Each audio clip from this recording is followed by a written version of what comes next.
We're very happy to start this program here, and we're hoping to use this space as a community space for activities such as this, small music, family activities, and things like that. So I hope that I get to see many of you here at different events. Again, this is the Poets Corner, and I'm very excited for our incredible guest that is visiting with us, Amanda Newell. But to kick things off, I'd like to have Nancy Mitchell, Poet Laureate. Nancy Mitchell, please come to the front. Thank you.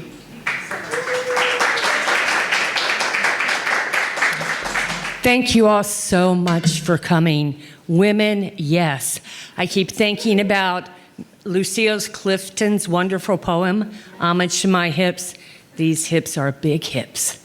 These hips need room to move around in. These hips don't fit in little itty-bitty spaces. These hips have been known to put a spell on a man and spin him like a top. So, I'm just saying there aren't that many of us, but I think we should put a spell on the town and spin it like a top for today, for Women's Day. There aren't that many of us here, but there are some people who are women in heart that are with us, good souls. So I think, I was going back and forth whether Amanda should read first as our guest, but I'm thinking maybe we'll warm things up a little bit with some open mics and then have you read. What do you all think? Or Amanda, how would you like to go first? Yeah, we'll have a couple open mics and maybe about 3, and then you can read and you will do your fabulousness here for us, and we'll take a little break. And if you want to buy one of her chapbooks, well, how about 2 volunteers, and then we will start with Amanda. Go right ahead, come on up. And introduce yourself with your bit of a bio, and look at this outfit. Daggone it. Shoot! I rode my bike. Oh my God! I know. Oh, I'm so good. I dress like this so people see me while I'm on the bike. It glows in the dark too, no lie. And I just went hell bent for leather to get here. So if there's cops looking for me, just point them the other way. Okay, let's pull this up first so I look like I know what I'm doing. I need these too. Tell them about yourself. Hi, I'm Kim Vallejo. I don't know if a lot of you know me, and I don't think you do, and that's fine. I love to write. I was still trying to figure out how to use this phone, and oh, there it is. And I've been writing since, I was in the single digits in Catholic school, but never really thought about publishing or reading. It just hits me and I write, the end. Same way with poetry. Oh, yeah, it's like Michelangelo. I put it on paper, I carve away the ugly, and I come up with something. I'm born and raised in South Philly. And I've been bouncing up and down here for the last 30 years. I have a home in Eden, came with 2 acres and a peacock. Truly, this is a city in the middle of a farm, isn't it? But I saw this, and I wanted to, as a woman, my 2 inspirations are my mom, who went from teaching to teaching emotionally disturbed kids, and then when she got tired of that, she was an electrician at Sunchip. So and she just was fearless. If she wanted to do something, she used to ride me to school on my bike. You do it. Is it going to hurt anybody else? No, go for it. Because you're never, this thing that you don't do will be regretted. So my other hero, who I'm writing about, is a woman, Apache woman named Lozen. You probably have not heard of her. She was part of the resistance, the last end of the Indian Wars with Vittorio and Geronimo, and she was amazing. Unfortunately, there's not a lot written about her, and some historians tried to yeah, she's a legend, and the Apaches are like, no. So if you don't mind, I'd like to read this poem that I wrote about her, and it's called I Am Lozen. I am called Lozen. You probably Oh, that's good. Try this again. I am called Lozen. You probably don't know me. I am a warrior, a healer, a medicine woman. I am called Lozen, a title given to one that has stolen horses, war honors for we, the Inde, which you call the Apache. My birth name is remembered on my homeland that America was thrust on. The historians tried to whitewash me into myth. I was just a story. I am acknowledged by my people and by my brother and war chief, Vittorio. He called me his right hand, strong as a man, braver than most, and cunning in strategy, a shield to her people. Pretty good for a myth, eh? We broke out of their reservation, a desolate land that was far from our home, a jail with no walls, but with starvation, diseased, and armed men. I joined up with Geronimo after Vittorio was killed, fighting to retain our lands and our freedoms. We fought hard and well, but our numbers grew smaller. We surrendered and were taken away to the harsh lands of the South. Their bullets could not kill me, but their diseases did. My bones are in Alabama, unmarked and far from my home.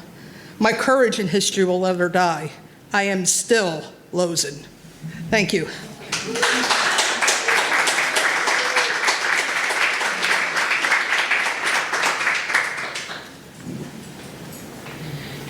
You know, I was remiss in opening this without thanking Caroline O'Hare and the ABCD of Salisbury Arts, Business, and Culture District Department of, I never am very good with those acronyms, but, you know, I'm just a city to support poetry, a city to give their space and time and energy and to believe in poetry. That's a city, isn't it?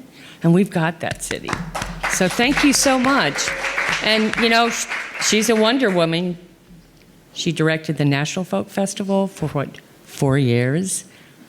Three, one with rain, but, and the last 2 Maryland Folk Festivals, that is no small thing.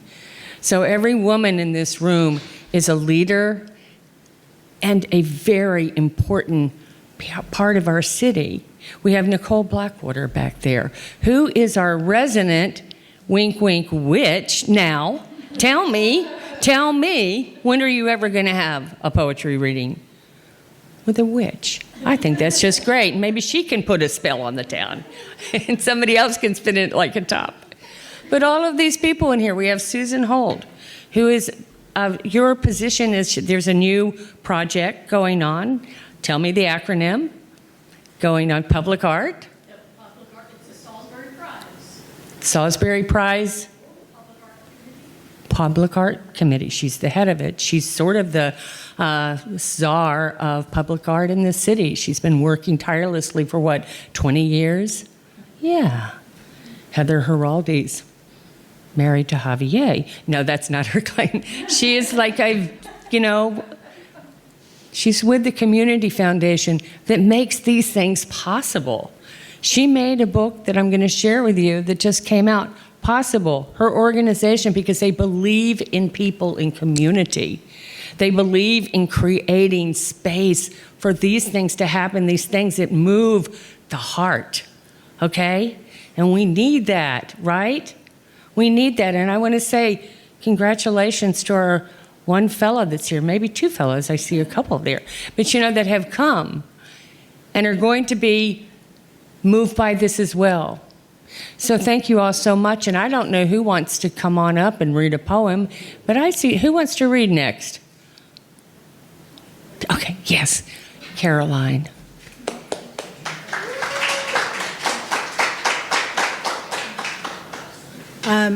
First of all, Kim, that was incredible. Thank you. It was interesting, you talked about the 2 women that you admire, right, that you love. And the poem that I selected is by Adrienne Rich, and it reminds me of how you describe those 2 women.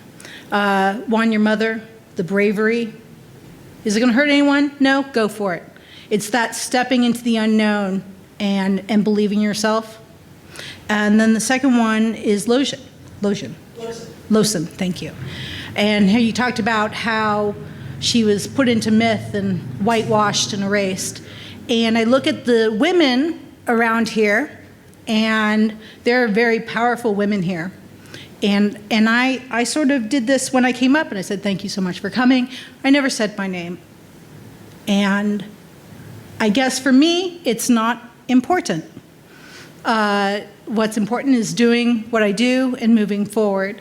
But I look at the accomplished women in this room, and we need to start saying our names. So I am Caroline O'Hare. I am going to read Diving into the Wreck by Adrienne Rich, and I hope you enjoy it. First, having read the book of myths and loaded the camera and checked the edge of the knife blade, I put on the body armor of black rubber, the absurd flippers, the grave and awkward mask. I'm having to do this not like Cousteau with his assiduous team aboard the sun-flooded schooner, but here alone. There's a ladder. The ladder is always there, hanging innocently, close to the side of the schooner. We know what it is used for, we who have used it. Otherwise, it is a piece of maritime floss, some sundry equipment. I go down, rung after rung, and still the oxygen immerses me, the blue light, the clear atoms of our human air. I go down. My flippers cripple me. I crawl like an insect down the ladder, and there is no one to tell me when the ocean will begin. First, the air is blue, and then it is bluer, and then green, and then black. I am blacking out, and yet my mask is powerful. It pumps my blood with power. The sea is another story. The sea is not a question of power. I have to learn alone to turn my body without force in the deep element. And now it is easy to forget what I came for. Among so many who have always lived here, swaying their crenellated fans between the reefs. And besides, you breathe differently down there. I came to explore the wreck. The words are purposes. The words are maps. I came to see the damage that was done and the treasures that prevail. I stroke the beam of my lamp slowly along the flank of something more permanent than fish or weed.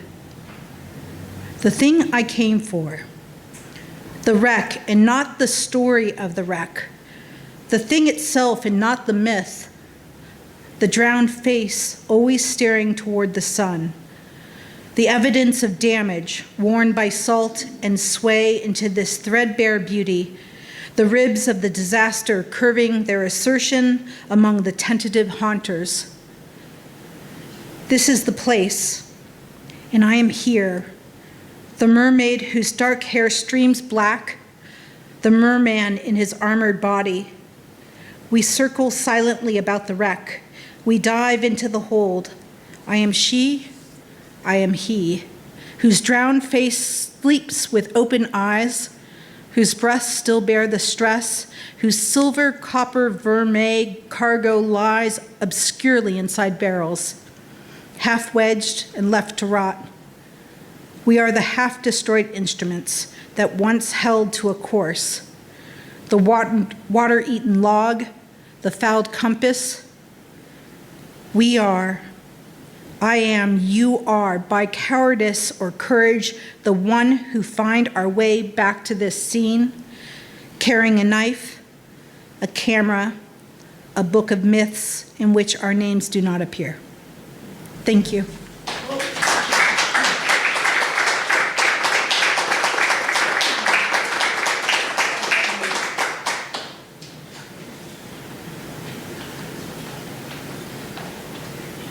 Thank you, Caroline. You read that so beautifully. That's Adrienne Rich's most famous poet about diving into the wreck of oneself. She was married to a BFD professor and raised a family and knew that she was unhappy, that she didn't love men. And so she had the courage. I mean, she's probably, if she was still alive, she would be almost 100. So she said this beautiful thing, and I think of it right now. Find someone like yourself. Find others. Agree you will never desert each other. Understand any rift among you means power to those who want to do you in. And how often have the wedges between us that have been driven by comparisons and envy done us in? Now's the time. I can feel it. I can feel now is the time to consolidate our energies as women to make big changes. And we can do it. There are more of us. And we spend all the money. I mean, if we decided one day a month, not to shop, yep, that would register. That would register with a lot. Not have sex, I think. Who tried that? I think it worked. You know, that's an old myth. You can tell them about, yes. La Strada did, yes. So, yeah, there's that. And, but anyway, I wanted to take this minute, too, just to talk about some other people in the audience. Susan Robson is the vice president of the Democratic Club of Salisbury, which is a big deal. She has a lot to do, too. She has to keep everyone calm, organized, take the minutes, and keep a good face on everything as we approach November. Brr, the cold wind of... And then we have a person here that is a master of Reiki, right, reflexology. I love reflexology. Are you in town? I am operating out of Soul Yoga. Soul Yoga. Okay, that's so terrific. And then we have the proprietor of Breathe, who is here with us, which is a wonderful new shop in Salisbury with all kinds of beautiful things, bringing beauty into our lives. And then we have Sally Perret, who is a fabulous professor, friend, and poet. Yeah, you're all of those. And we have a young lady here who has written and just published her first book of poetry, and she brought her friend in to be a part of this reading. And we have Lisa Gregg, who's a dear friend that I met at the Opportunity Shop and learned so much about her. She has a brilliant son who is an opera singer in Santa Fe. And I mentioned Nicole. And then tell me about yourself. We just shook hands and you just moved your car. Yeah.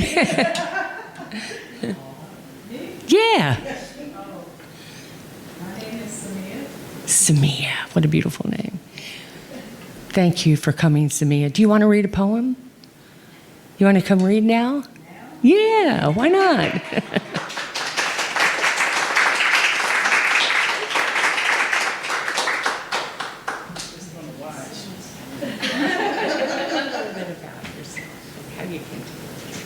Okay. Well, thank you everybody for being here. I know this is in honor of women, and I'm a child of, I was abandoned by my family, so I don't have women that I admire, but through my journey, I am learning to admire myself and be, embodying the queen in me. My husband, who is incarcerated right now, he's been there, which I've already spoken about this, but he's been there since he was 17. He's 25 years now. But he also wrote something in honor of women that I wanted to play for you guys. And then one of my little pieces that I wrote just in my awakening and just kind of getting to know myself again. So I don't know how it's going to sound, but I will try to play his first. Let's see. You watch television? You like to see how the television program is? Yes, they only play like the news and stuff on there. Act 14 is filming this, and so I'm back there. So Oh. you could actually share that with them if you could. Yeah. Oh, okay. So which one of the microphones? They're both thick on them. Okay. All right. Let me see if this will work. Just a part two. Can y'all hear that? Is that good? You can try. Yeah. Oh, okay. Just a part two. No? It's not coming over. Do you have the bone? No, don't have that one. Okay, well, I'll read mine then. So, this is just a little short piece. More about me. Yes, foster child. I went into the military when I graduated high school, and after that, I came home and I was just always searching for something, didn't know what it was, and so just been on a journey my whole entire life for what I thought I was searching for, and never found it, but am learning to find the search rewarding. And in the search, I'm growing and just getting closer to myself. So I guess that's kind of what this piece is about. So it's called A Cold Day at the Palace, and I'm pretty new at this too, so I'm not a professional like y'all. On a cold day at the palace, the queen was knocked off her throne, assaulted with slurs of hatred, stripped of her identity and disowned, violated with mental violence, robbed of her coat and crown, struck with destructive words, her tree of life cut down, slowly perishing in others' intentions, neglected, rejected, and abandoned. Repeated iniquity stole pieces of her dignity. She held on with bruised hands until the sun rose in paradise, shining its radiant light. The queen regained the desire to strive, to live, to fight. Eventually rejoining the game of life, she bought a new mantle and fastened it on with self-respect. Donned a new headdress, adorned only in confidence, fed a steady diet of uplifting words, bathed in life-giving waters. She detached from external expectations, allowing the sun's energy to support her, revealing a queen whose power no man could. Thank you.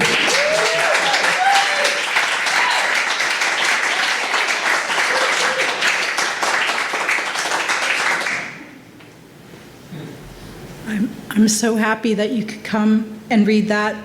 And I know you got put on the spot there. Come on up. Chris in the back is going to, if you would like, look at the recording and see if we can put it through our system, because I would love to hear it as well. I think that's incredible that he recorded that, and thank you so much for coming. Thank you. Nancy?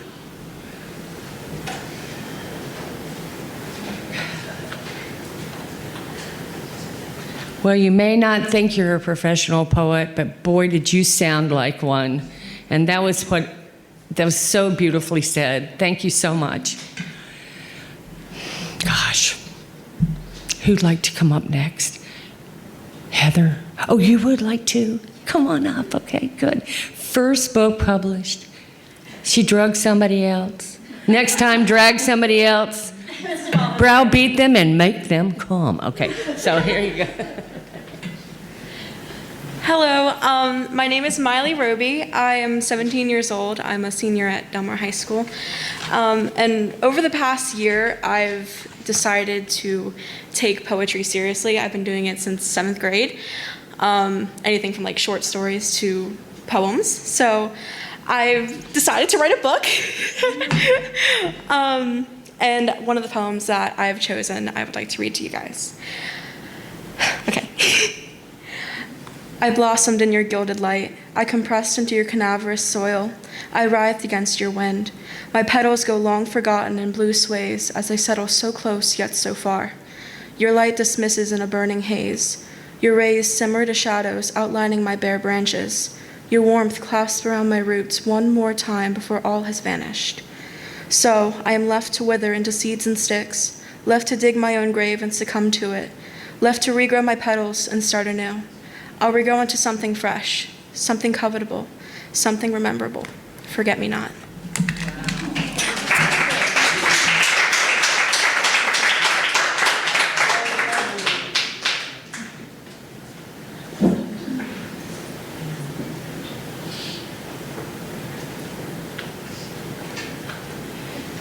That was so beautiful. The theme of renewal, the theme of a death that you think that you can never recover from, and what happens from that, the person you become, right? There's a line from Lyle Lovett. It says, "If I had been the man that you wanted, I would not be the man that I am." I always tell my students, the person who hurt you into writing, say thank you. Thank you so much. Susan Holt, our art czar, everything you see around here, all these things, the amphitheater thing, things, you name it, she was behind it. So, yeah.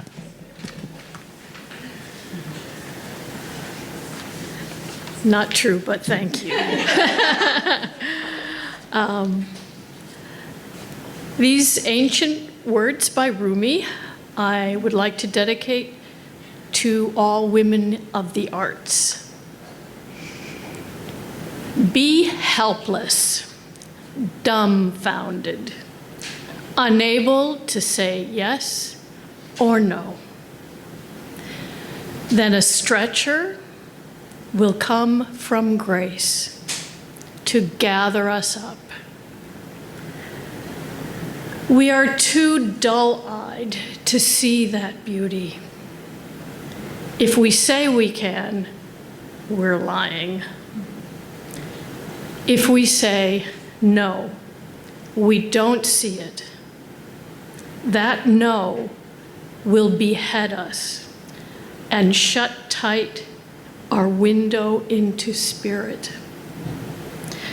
So let us rather not be sure of anything beside ourselves, and only that, so miraculous beings come running to help.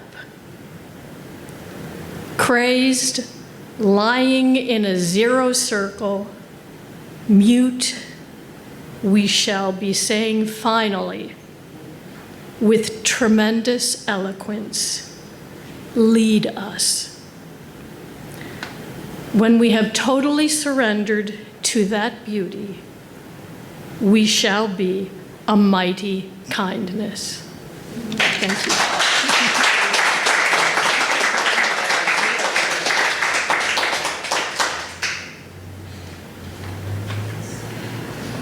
I love Rumi. There's that wonderful poem when he says, go ahead, ruin your reputation and live.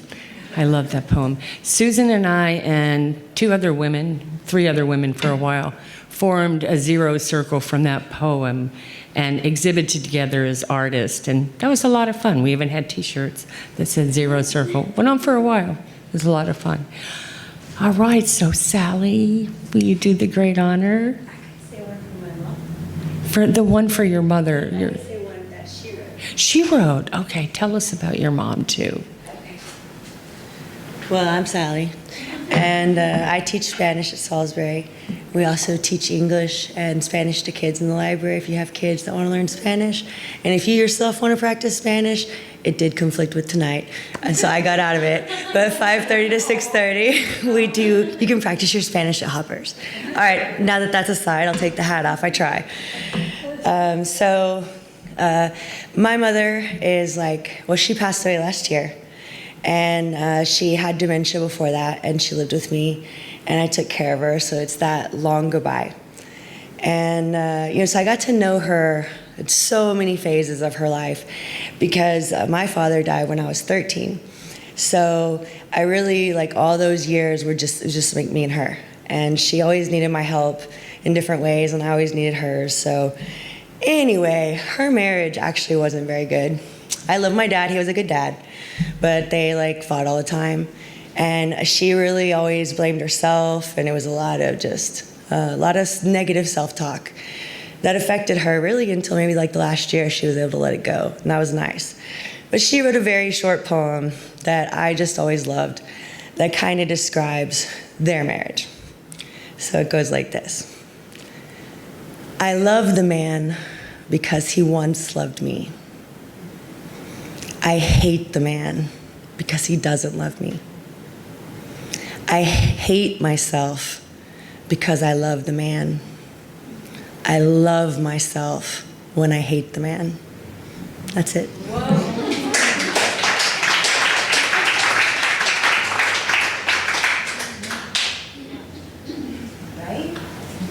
Sally, that was so good.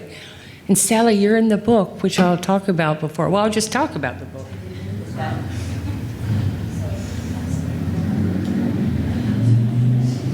This book is going to be launched in May, right? April or May. And this is the book that contains all of the poems written by people in our city who were either guests on my Poets on the Plaza reading series or sent me poems. And it's a collection of the commemorative poems I wrote for the city.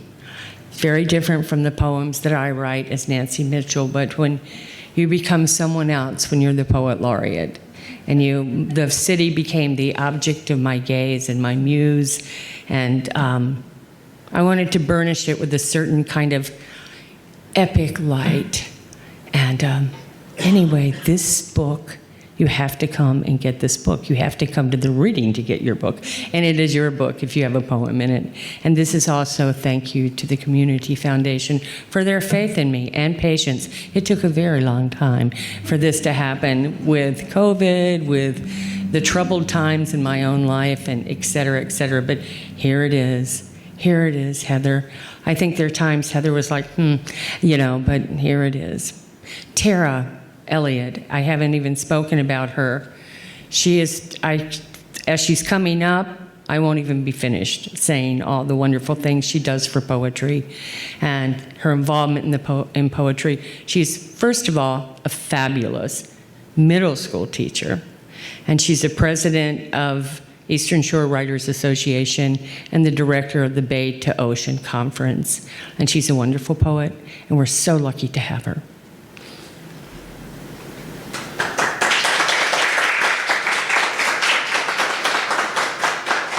First, you guys got to give it up. Give it up for the book. Here's the poem in it. So does Susan Rosen. So. Excuse me while I read from my laptop. Okay, I heard a lot of mythology. You guys kept quoting mythology. So I was going to read a poem by Ada Limon, but I'm going to ask Nancy to read it later because it's one of my favorites by Ada Limon. But I wanted to read 3 of my goddess poems in honor of Women's History Month. These poems are in my new manuscript, Whirl, which hopefully will be out into the universe soon. And they are all tributes to goddesses. So the first poem is called Letting Go of the Self. The story is Cassandra went absolutely mad. She had a relationship with a guy named Apollo, who you may or may not know. And he decided that he would give her the ability to tell the future, and he sent serpents to talk to her in her ears, and gave her the power of seeing the future. But she saw her homeland burst into flames, and she barred him from her bed. And this is what happened. This is called Letting Go of the Self. I worshipped you, threaded thousands of bay laurel garlands to string at your temple, slit the throats of sheep and goats at your merry whim, spread blood with my bare hands across the stone of your altar. When you, with your golden lyre, gave me this gift, sending serpents to flicker the future into the hollows of my ears, I swore to you the curves of my body. But visions foresaw my home in fatal flame, so I barred you forever from my bed. And you, God of light, of song, of poetry, spat directly into my open mouth. This is the weaker vessel, and it is in honor of the first woman. How could you help but not loosen that lid to see what was inside Pandora? Oh, first woman, you were created just to do such a thing. Contrary to the tale, it was not a box, but a jar, sealed so tightly with wax. that when you pried lid from clay, the crescent tips of your fingernails splintered. The awful evils of this world clambered out over the slick sides to escape their darkened confines. How quickly they all slithered out from the mouth, except hope, lost in the body and left clinging to its sides. And the last poem is called Confession, and it is written for Persephone. Yes, I burrowed fingernails into flesh, broke fruit from membrane, burst sweet blisters against my young tongue. I swallowed your promises, I drank your seed. Trapped here in this underbelly, I count each hardened grain and reign in perfect destruction. But husband, even you will not rule me forever. I swear, one day I will claw through these roots, rupture this black soil. The days expand.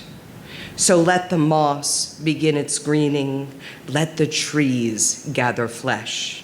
In your shadow, I begin. Thank you.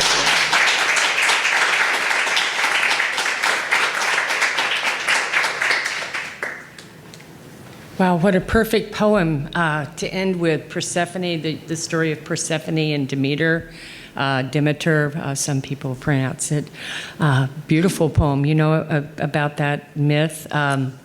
Persephone was abducted by Hades, king of the underworld, and would live there all winter, but then the mom made a deal. Okay, you can have her for the winter, but when it's spring, she has to come back to me. So she stirs the roots, things blossom again. So she was pretty powerful. There's a lot of stuff going on in those poems, goodness gracious. So, let's see who's next to read. Who else? I think the only person that could follow would be you, because she's all about, right? Are you going to read? Oh my goodness. Is there? My husband is very supportive and went to go get my phone. So. Oh, good. And I think Chris may have been able to do the recording with you. Oh, I'd love that. Yeah, that'd be good. Did you?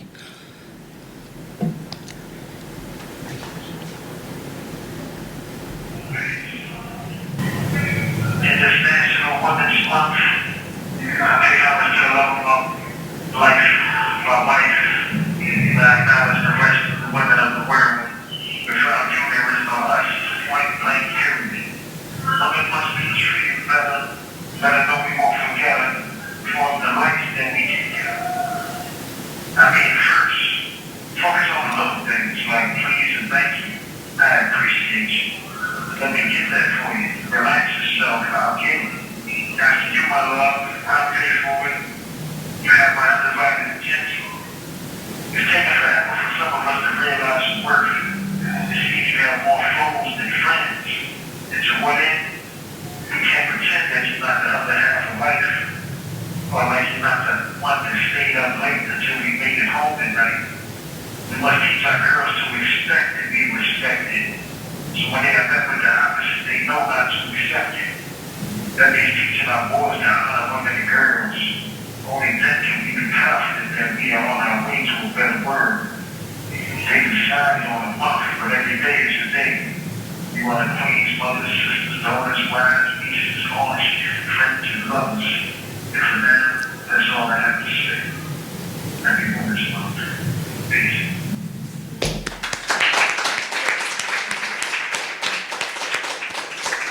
That was really, really, really beautiful. Tell them we all loved it. Is there anybody else that would like to read before we introduce Amanda Newell? Now, I want to ask y'all, Susan, you're going to read, aren't you? Did you bring your poem? No. Are you sure? I've got it right here. Are you sure? Got it right in that book. Will you read it? No, she's not going to read it. Okay. Well, goodness gracious. It's a great poem, but maybe next time, right? Next month is a celebration of National Poetry Month. And I'm trying to think, would you all like to get a little glass of wine before we hear the second part of this? Everybody's like, yeah, I would. Okay, so go ahead and get a glass of wine. And, you know, there's some little goldfish there. There's nothing wrong with putting them in a little cup and bringing them back, you know. And then we'll hear the fabulous Amanda. We're so honored to have her here with us.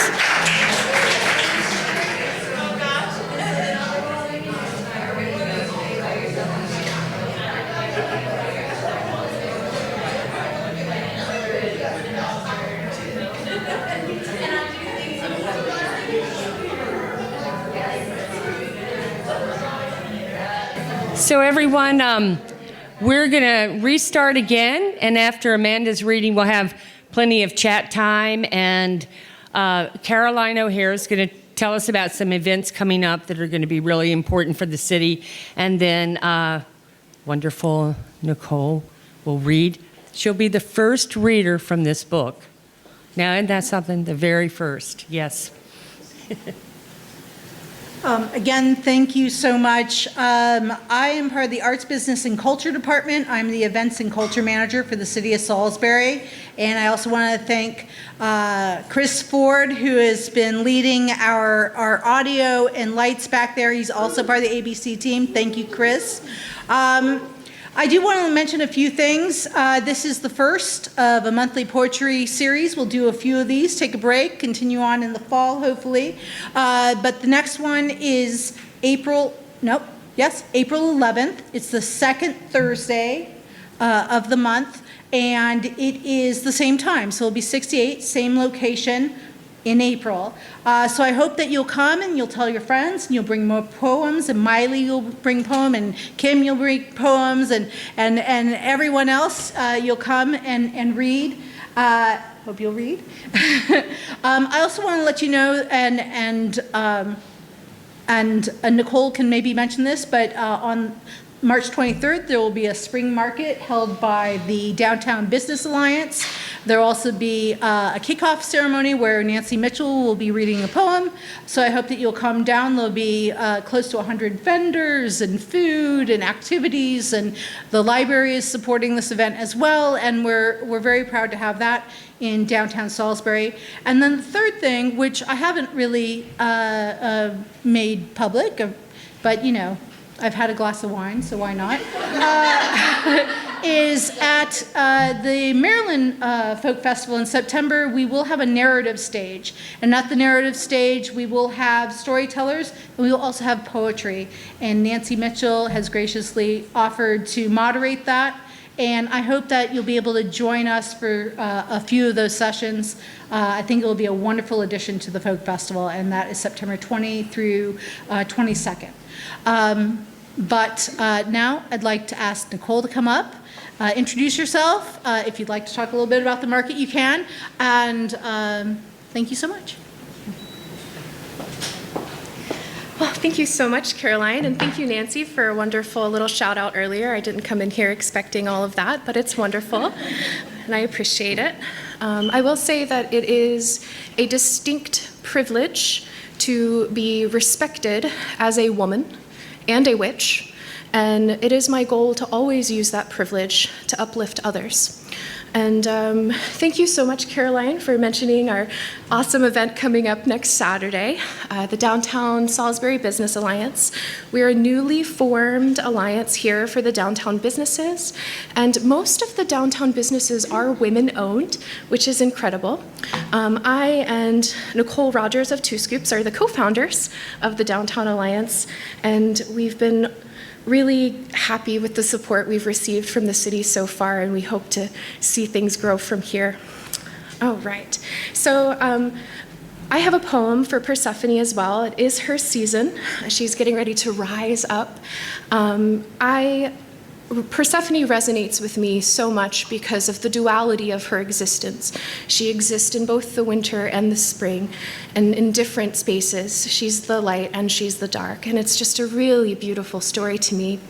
And I love rewriting the stories of goddesses because so often the stories of women are either written by no one or by someone else.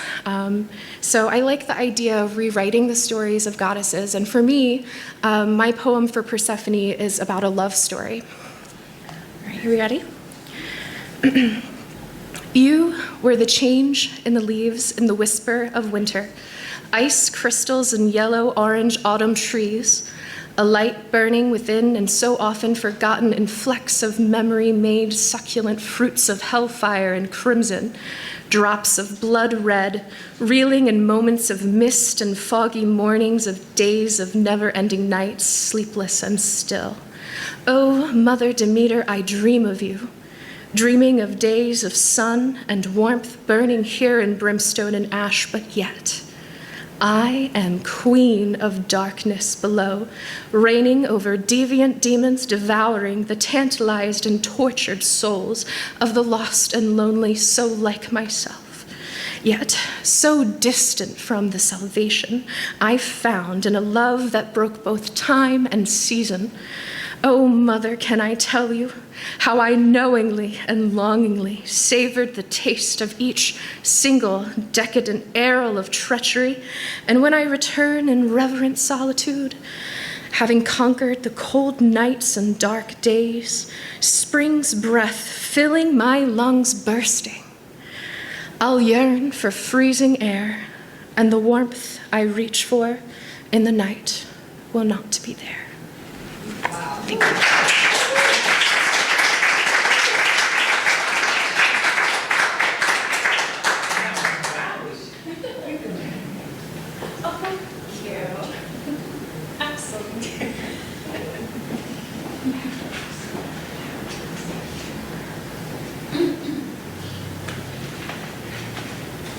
It's my honor and privilege to be able to introduce Amanda Newell.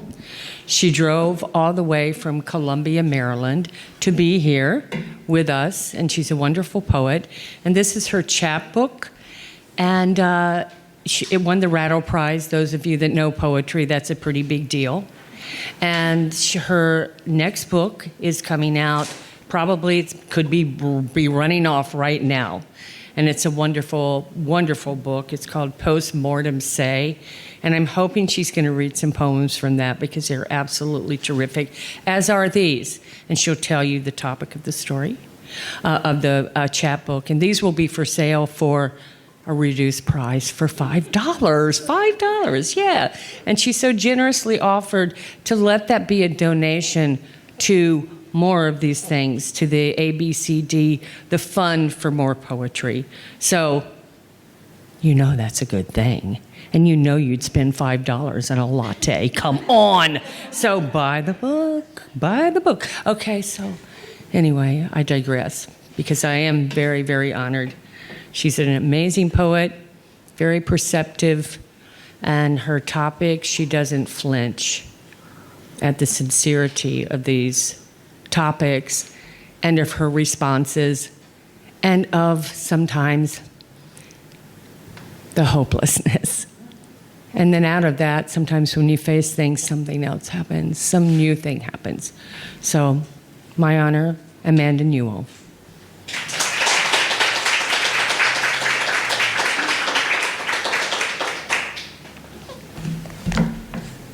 Good evening. Nancy, thank you so much.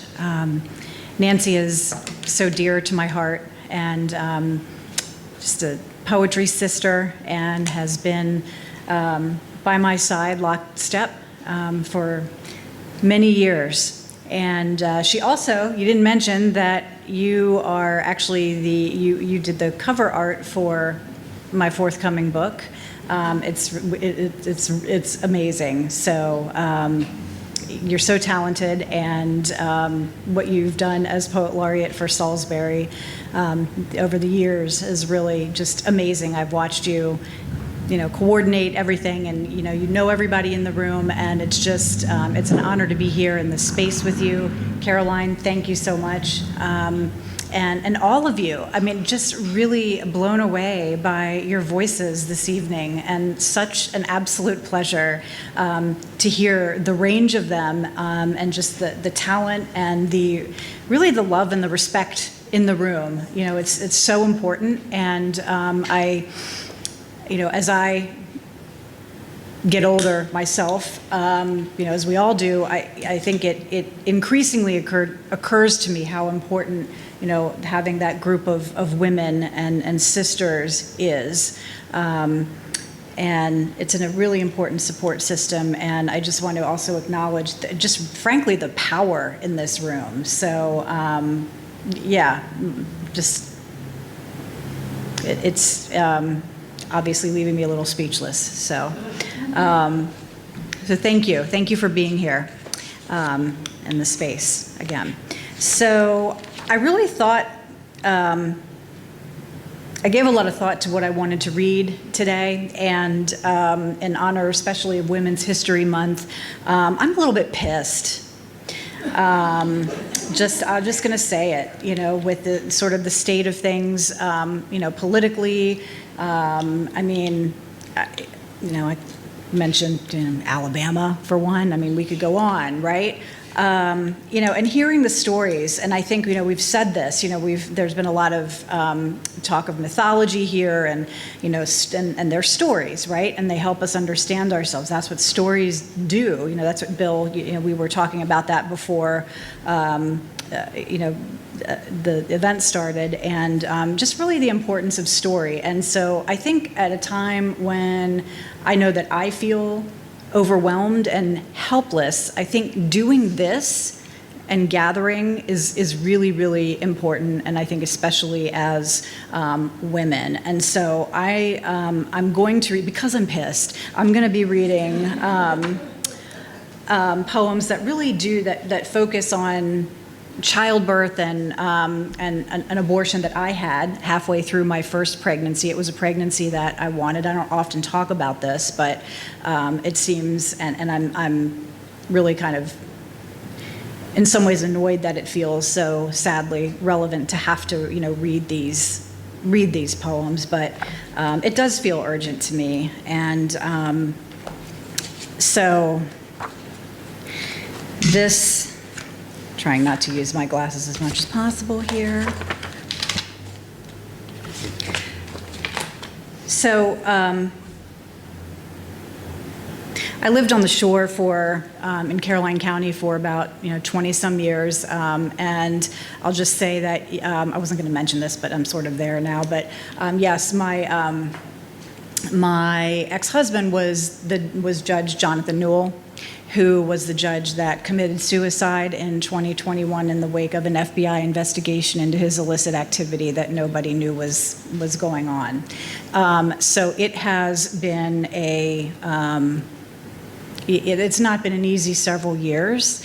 Being on the shore is not easy for me. It's getting easier, and so it really, and I want to thank you all for, again, not just being here, but I think, in sharing some of your own vulnerabilities and stories encouraged me to share a little more of my own. So I'm deeply appreciative of that. We all carry our own stuff, right?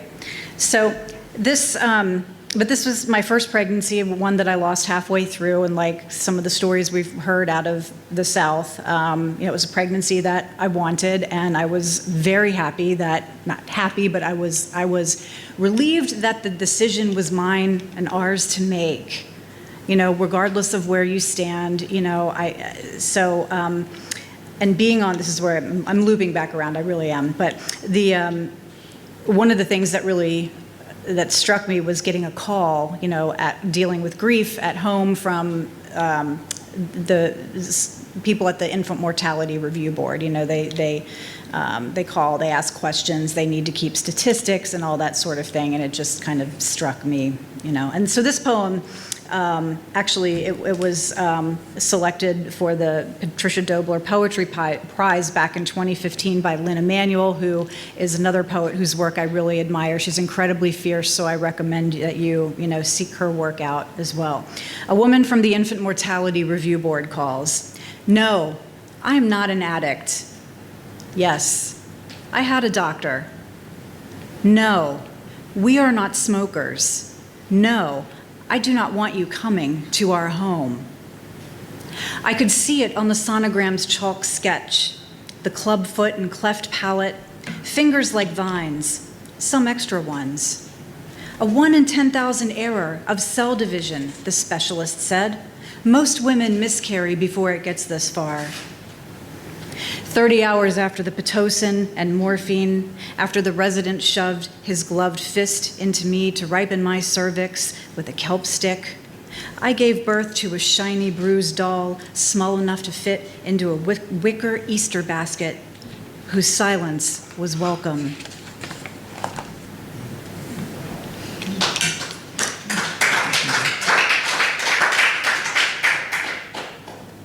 Out of body. All night, cobalt skies and purple dandelions, many red balloons. The ones who lived, so far, are safe, tubed and sleeping in their plastic cubes.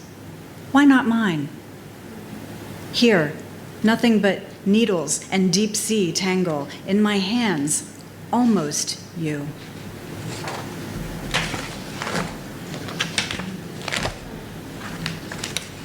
So after that, I was actually quite happy not to, with both of my boys, they don't like it when you have to have a C-section, and then if you want to deliver vaginally, that's like it's too dangerous. And then, of course, on the shore, you've got to be, I think only Easton, I don't know if Salisbury may do that, but in Chestertown, you can't, there's no maternity ward in Chestertown anymore. So you've got to go to Annapolis, and, if you're in the summer, you've got bridge traffic. So, what do you do?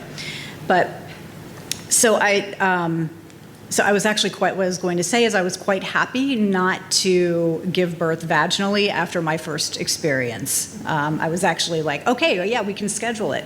But the boys were both like just huge anyway. So then the first one was an emergency C-section. And then when you live, as you know, in a small community, then you see, my former my student's mom is, cleaning me up, and I'm like, oh, hey, another doctor, yeah, I know, yeah, I taught your son, yeah, so, but it's child out. Didn't want him sliding through the strange blue, stall flung open, tits dripping. Not another child lost, ashes for the letter block. Oh, where's my shoe, you cried, and we're happy to be paralyzed. Are we too yellow, too thin? Please, God, no colic. Quick, say hello to your ophthalmologist, Dr. Z, and smile. How embarrassing to be seen like this. He's operating, but not on you. Enter Nurse D in recovery. Her son's 30 now and divorced. So sad. Good thing she knows how to tend a wound. Towel, after soaking towel of you, she's cleaning the blood. Post-ungutting, the putting back together again. My ex's comment at the time was, wow, it's just like gutting a deer.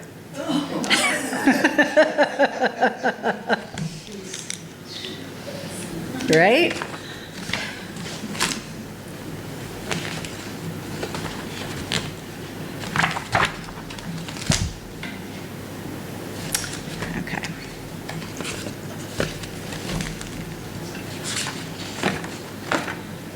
I think this is something we can all, well, at least if you've had to do this, mammograms, of course, aren't fun. Meditation on my right breast in stall number 7. How it sags under its own weight, so much bigger than the left, asymmetric. I take it in my palm, shake it a little. What's inside? Microcalcifications, a sack of marbles. Maybe nothing. Probably nothing. Still, there's potential architectural distortion. Could be a sign of architectural distortion. Scared, writes Sarah 2158. At 60, her breast should not be getting thicker. And Nightcrawler was just diagnosed with ductal carcinoma. Lately, I've been reading cancer threads on Reddit. Sometimes women post updates, sometimes not. And you can never be sure who's still alive by the time you read them. And the x-rays of cancerous breasts, translucent globes of streaming white threads cinched at the point of malignancy, almost beautiful. I always wanted to be beautiful. I've always wanted too much. If I'm lucky today, I'm only lucky. It's frailty that scares me, the slow rot. Being spared long enough to watch while the ones we love the most suffer for reasons they cannot seem to explain.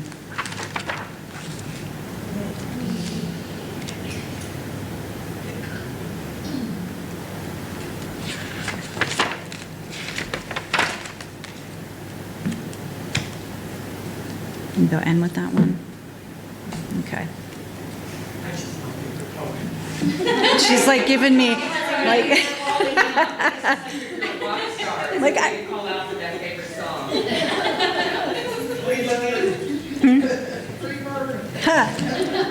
We're the lighters, right? Okay.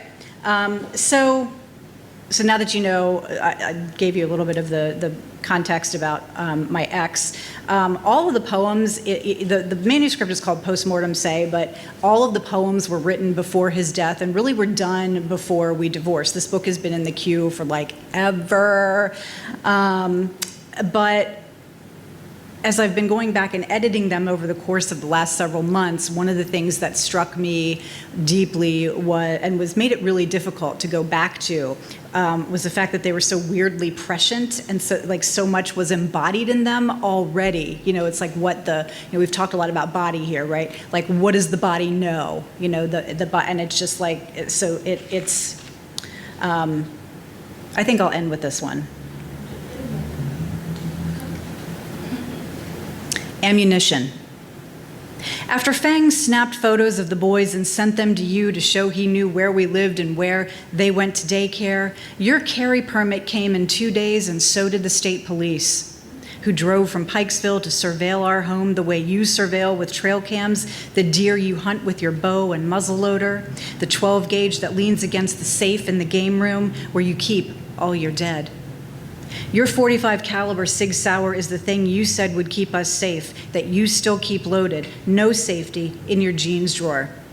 Because a gun is no good if you can't get to it in time. Because a good man with a gun is better than. Because the worst part of a threat is the always waiting but never knowing when of it. Sometimes I dream I die at the Food Lion, close range, a single shot to the head, my blood spattering frozen peas and lima beans.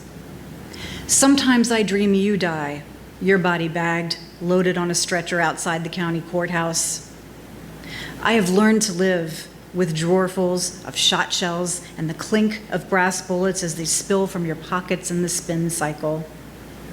I have learned the hollow point bullet is best for self-defense because of the way it blooms in soft tissue. But the day you left your Sig loaded on the kitchen table, the boys were home, and I learned I could say it. I will leave you. How many times have I sworn it? Don't make promises you can't keep, Chekhov said. One must not put a loaded rifle on the stage if no one is thinking of firing it.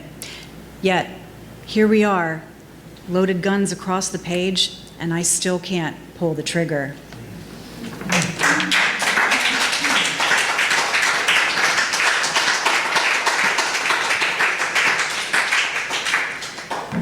And when I say that there was a lot, they were weirdly prescient, so like literally Jonathan wasn't at the county courthouse, but he was hauled out quite literally on a stretcher outside of our house after he shot himself, so. Do you have First Kill? I think that's what you call it. Yeah. Can you read that? First Kill? Is that one, is that the name? The short poem about my son? Yeah. Oh, wow. Well, yeah, thank you. Wow. Let me find it.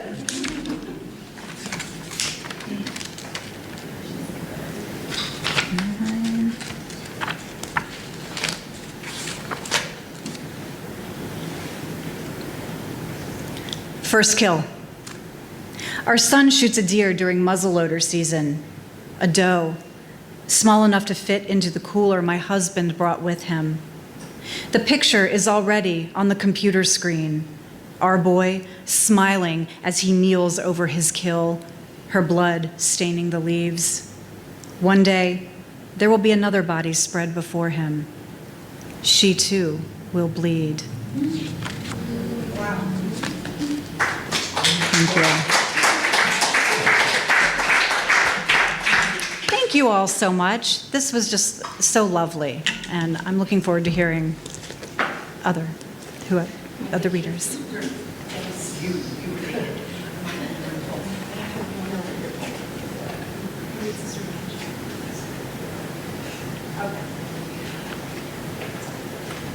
Wasn't that amazing? Isn't that amazing?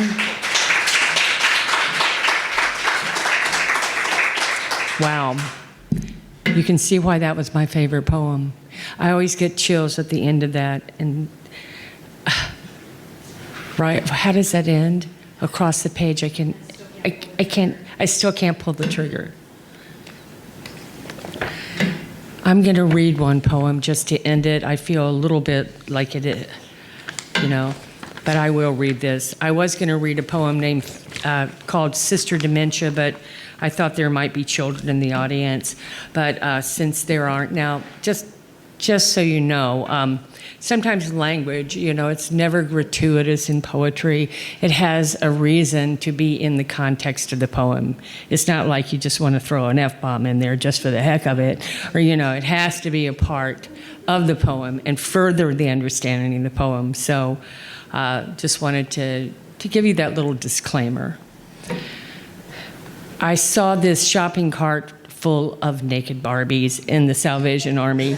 And I was just like, oh my God, what is that all about? And it said, free Barbies, like take one. And I thought it meant free Barbies. I mean, that's how, like, we're gonna liberate these Barbies. So I went home and I thought about it. I even have a picture of it. If you wanna see it, I will get it for you.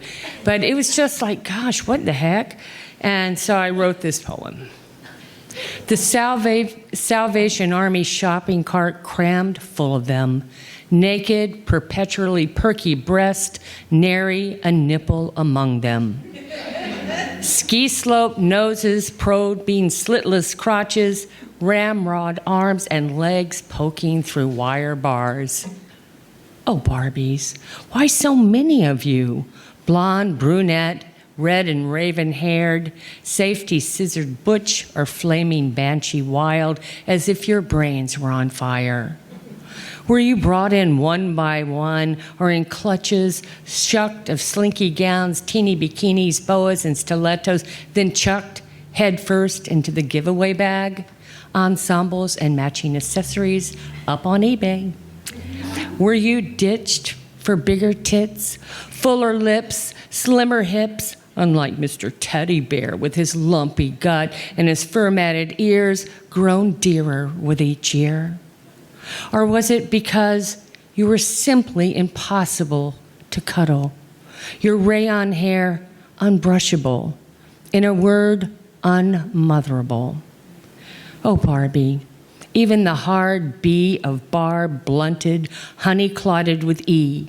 Sweetie, cutie, patootie, pretty, sexy, daddy's baby, little kitty, cat, pussy, please make me a martini, please. But Barbie girls, I've got to hand it to you. You're troopers, used, abused, and naked. And I'll be damned if every single one of you is still not smiling. Thank you for coming tonight. I love you all. Thank you. Thank you for making this be something even.